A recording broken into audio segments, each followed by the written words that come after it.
வன்னியருடைய இடஒதுக்கீட்டு உரிமையை வென்றெடுத்து விட்டாலே வட தமிழ்நாடு மட்டுமல்ல, தமிழ்நாட்டில் 1/3 வாழக்கூடிய மக்களின் வாழ்வுரிமையை வென்றெடுத்து விட்டாலே தமிழ்நாடு வளரும், தமிழ்நாடு செழிக்கும்.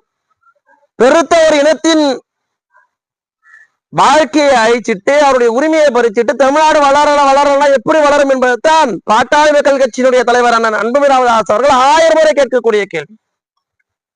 இது ஏதோ ஒரு சமுதாயத்திற்கான இடஒதுக்கீடு இல்ல, தமிழ்நாட்டினுடைய வளர்ச்சியை இதன் அடிப்படையாக கொண்டதுதான்.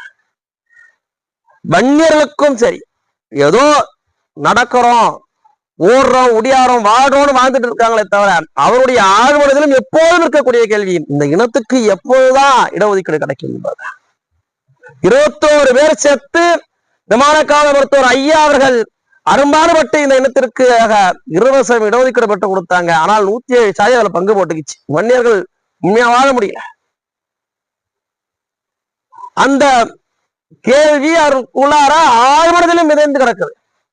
நேத்து பண்ருட்டி பக்கத்துல எடப்பாடி பழனிசாமி பங்கு பெறக்கூடிய கூட்டத்துல கூட அதிமுகவினரே கேட்டிருக்கிறாங்க, இந்த 10% இடஒதுக்கீடு 10% இடஒதுக்கீடு இன்னும் கேட்கிற நிலைமையில இருக்கிறோம். அது எடப்பாடியா இருக்கட்டும், ஸ்டாலினா இருக்கட்டும், கருணாநிதியா இருக்கட்டும், ஜெயலலிதாவா இருக்கட்டும், யாருக்கிட்டே கேட்டுக்கிட்டு தான் இருக்கிறோம். கொடுக்கிற இடத்துல நம்ம இல்ல, கொடுக்கிற இடத்துல நம்ம இருந்தோம் தாத்தா எல்லாரும் வாழ்ந்திருப்பாங்களே. நாளைக்கு இதே கடலூர் மாவட்டம் பண்ருட்டில நேற்று அந்த கேள்வி வந்துச்சு. இதே கடலூர் மாவட்டத்துல சிதம்பரத்துக்கு வராரு முதல்வர் மு க ஸ்டாலின் அவர்கள், அவர்கிட்ட இந்த கேள்வியை கேட்பாங்க. அப்ப வன்னியருடைய ஆழ் மனதுல அந்த 10.5% தாகம் என்பது அத்தனை பேருடைய மனதிலும் புதைந்து கிடக்கு. ஒவ்வொரு ஆண்டும் பல லட்சம் மாணவர்கள் வன்னியர் இடஒதுக்கீடு கிடைக்காதனால பாதிக்கப்படுறாங்க.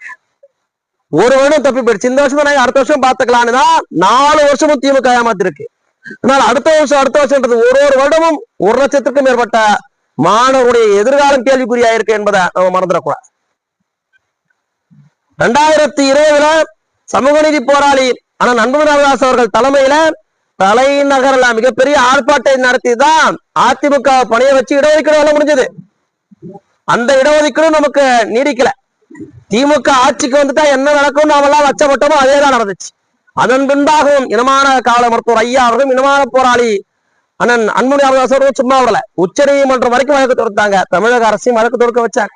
தமிழக அரசு என்ன நினைச்சது, உச்ச நீதிமன்றம் இதெல்லாம் கொடுக்க கூடாதுன்னு சொல்லிடும் நினைச்சது. ஆனால் உச்ச நீதிமன்றம் வன்னியர்களுக்கான இடஒதுக்கீடை கொடுக்கலாம், சில தரவுகளை மட்டும் சேகரித்து கொடுங்கன்னு சொன்னிச்சு. திமுக நினைச்சது நடக்கல. ஆனால் சில தரவுகளை சேகரித்து கொடுக்கறதுக்கு 4 வருஷம் ஆயிருக்கு திமுக. இதே திமுக தான் நாங்க ஆட்சிக்கு வந்தா 10 இல்ல 15 கொடுப்போம் அப்படின்னு சொல்லி உருட்டி ஓட்டு வாங்கிட்டு போனாங்க. அடுத்த தேர்தலே வந்துருச்சு. அப்ப திமுக எப்பதான் இடஒதுக்கீடு கொடுக்கும்? இந்த கேள்விய நான் எல்லாம் கேட்க வேண்டுமா இல்லமா? வாங்க, வர்ற விழுப்புரத்துல வர 20ஆம் தேதி ஒன்று கொடுங்க. அன்புமணி ராமதாஸ் அவர்கள் தலைமையில கேட்போம். எங்களுக்கான இடஒதுக்கீடு கொடுக்கலனா உங்களுக்கு இங்க இடம் இல்ல, திமுக ஒரே ஒரு இடத்தில் கூட வெல்ல முடியாது என்கின்ற தோல்வி பயத்தை அவர்கள் கண்ணு முன்னாடி காட்டும். 1200 நாட்களை கடந்துருச்சு. 1200 நாட்களை கடந்துருச்சு. இன்னும் வன்னியர்களுக்கான இடஒதுக்கீடு கொடுக்கலனா அது முழுக்க வன்னியர்களை வஞ்சிக்க வேண்டும் என்கின்ற ஒரே காரணம் மட்டும்தான். அதை தாண்டி வேற எந்த காரணமும் இல்லை.